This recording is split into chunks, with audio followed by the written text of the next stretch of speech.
Well, joining us now is Yirmiyahu Danzig. He's an Israeli activist and digital educator.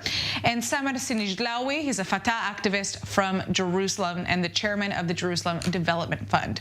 So, Yirmiyahu, I'd like to start with you. The Temple Mount represents and the Al-Aqsa Mosque represent one of the holiest sites to both Muslims and Jews alike. Yet the regulations for visitation differ significantly for both Muslims and Jews.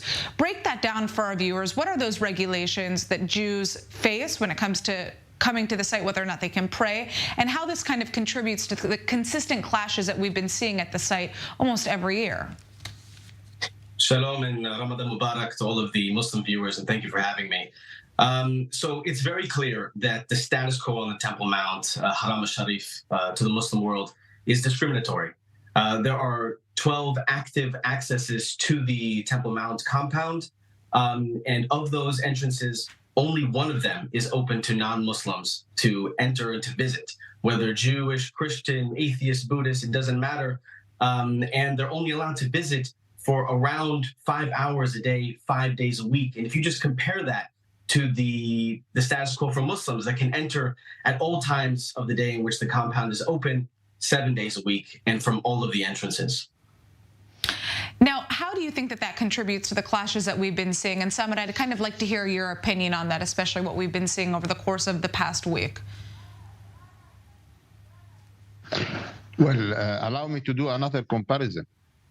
And let me just make sure that the Al-Aqsa Mosque is not only relevant to the Palestinians in East Jerusalem, it's relevant to all Muslims and Arabs all over the world.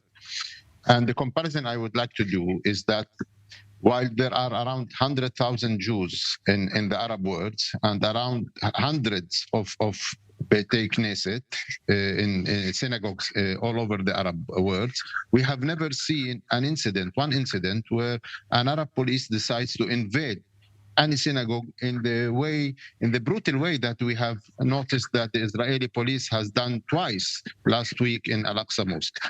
And why does this happen? It happens because while the Israeli police does not interfere about the opening hours for the Western Wall, for example, which is open 24 hours every day, all the year around, the police insists to force a closure policy on Al-Aqsa Mosque after 11 o'clock each night until 4 o'clock in the morning.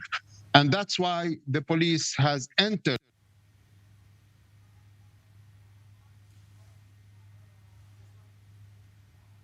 Can you unmute yourself there? The police invaded Al-Aqsa Mosque in 2 nights last week just to evacuate those people who came to pray and stay all the night praying in the mosque.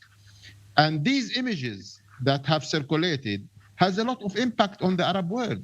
At the time that there is a lot of tolerance messages coming from the Arab and the Muslim worlds toward Israel. For example, 2 years ago, the Egyptian government has renovated the most ancient and most important synagogue in Alexandria with the government funds. Last month, the government of Abu Dhabi has opened the Abraham compound that has a mosque and a church and a synagogue. So there is a lot of messages, positive messages of tolerance from the Arab world that are coming towards Israelis and Jews.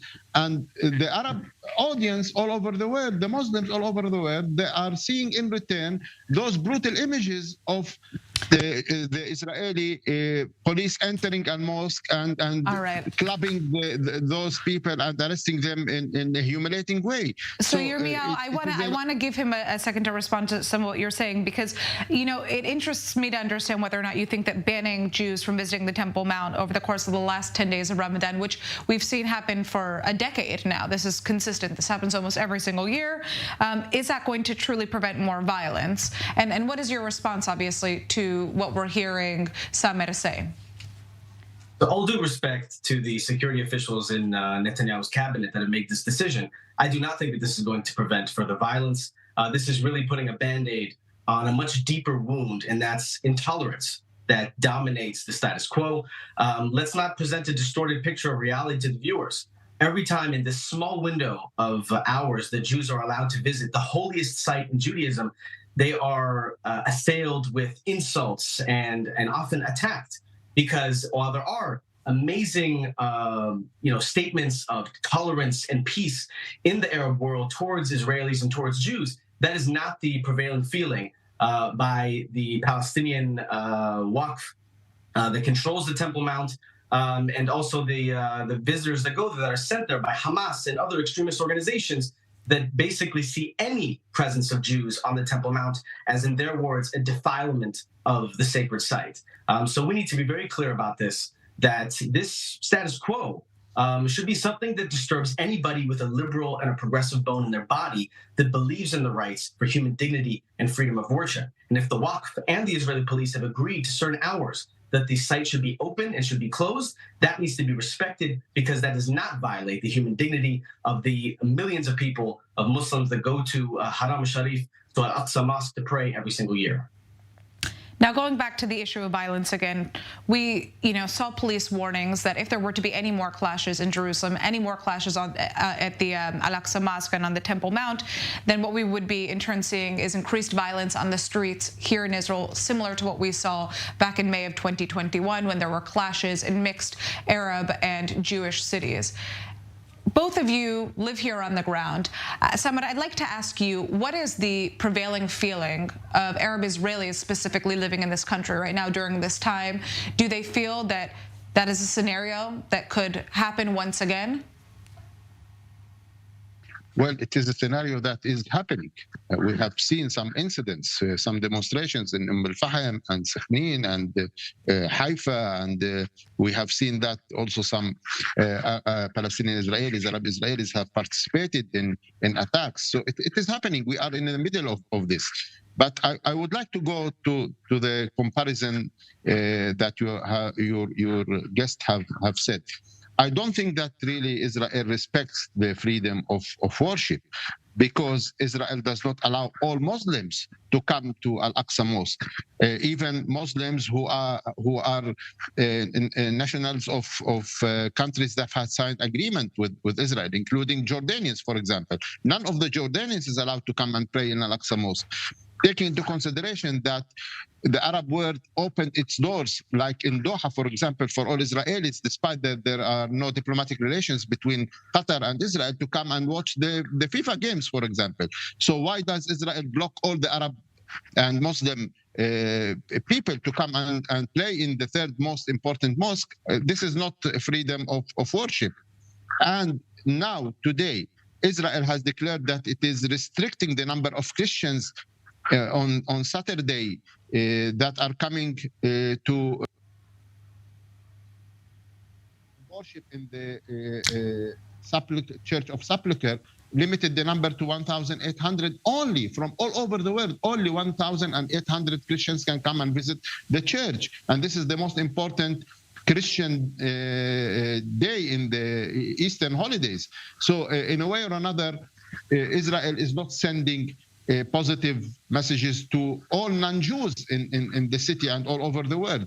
And I would like to say that a nation that has one eye on the past is a wise nation. A nation that has two eyes on the past is a blind nation. Israel should have at least one eye on the future and try to see that we are trying, the Arab world, the Muslims are trying to embrace Israel, to integrate Israel in the Middle East, but Israel needs to show more practical issues, especially when it comes to the importance of Jerusalem. Jerusalem cannot be exclusive Jewish. It is a city of three religions, and it should be very sensitive when the Israeli police decides something that is connected to freedom of religion. So I want to give Yirmiyahu the chance to respond to what you're saying. So Jerusalem is sacred to all three Abrahamic religions and to many people throughout the world that see Israel as the spiritual center of the world. And this is the reality in Israel today, right? Of course, there are tensions. Of course, the Temple Mount in particular is a very sore point. But the reality is the vast majority of Israeli Christians and Palestinian Christians are able to access the Church, the Holy Sepulchre. Any people from any faith, including Muslims, can visit the Western Wall, the Kotel, and even pray there. And that's something that I think most Israelis are very proud of. The reality is that the Jews that want freedom to worship, to be at the holiest site in Judaism, on the Temple Mount, are people with an eye toward the future. because there cannot be a future in which Israelis and Palestinians, Jews and Muslims cannot share the Temple Mount, because it's supposed to be a point of unification for the Abrahamic faiths. As we say in our tradition, that there should be a house of prayer for all nations. Yirmiyahu, you know, the choice to continue the policy that we've been seeing in barring Jews from entering the Temple Mount for the last 10 days of Ramadan really directly goes against some of the campaign promises that we saw coming from Israel's new right-wing and religious government to allow and to push for Jews to have more freedom of worship at contested sites, and for Israel to also crack down on more terrorism. What do you think that this says about the government in power right now? So the government has to make a decision. Does it want to be the same type of government as previous ones, whether they're right-wing or left-wing? Because the reality is many Israelis across the political spectrum are sick and tired. They're sick and tired of the lack of equality. They're sick and tired of the lack of consistency. And they're sick and tired of the lack of security, right? So if we want to be serious about having Jews and Arabs feel like they're active participants in the Israeli project, like they're active participants in what's happening in the spiritual core of our societies, they need to be very serious about this, because Israel's enemies just gathered in Beirut a few days ago, representatives of Hamas, Hezbollah, and Iran, and said that this decision to prevent Jews from accessing the holiest place in Judaism for the last week of Ramadan is a capitulation that was caused by the acts of terror that they incited. They're the ones that send representatives to the Temple Mount to stay over there, to violate the decision, the joint decision between the Waqf and the Israeli police to close down the site overnight. They're the ones that incited the attack with explosive devices and with rocks. They were the ones that incited the violence that took the lives of 19 Israelis since the beginning of 2023. So if we want to make a new reality, an eye towards the future, like Simon said, then this government has to make the decision that they're not going to be discriminatory either to diverse Jews and to people that are also non-Jewish in the society that want to see freedom of religion and freedom for all the land's inhabitants, both in Jerusalem and throughout the land. All right, Simon, 20 seconds before we go out for a break. Any last comments? Well, just to make a comment, me as an Arab from East Jerusalem, I am not allowed to enter to the Western Wall. They block me. No Arab from East Jerusalem is allowed to enter to the Western Wall all the year Arab. And the claims of the police that there are Hamas members within the people who pray is false, because they have arrested 800 people and released all of them. So where are the wanted people from Hamas? This is a false claim from the police. Simon, I have to cut you off because we're out of time. We're going out for a break, but I'd like to thank you both so much for joining us.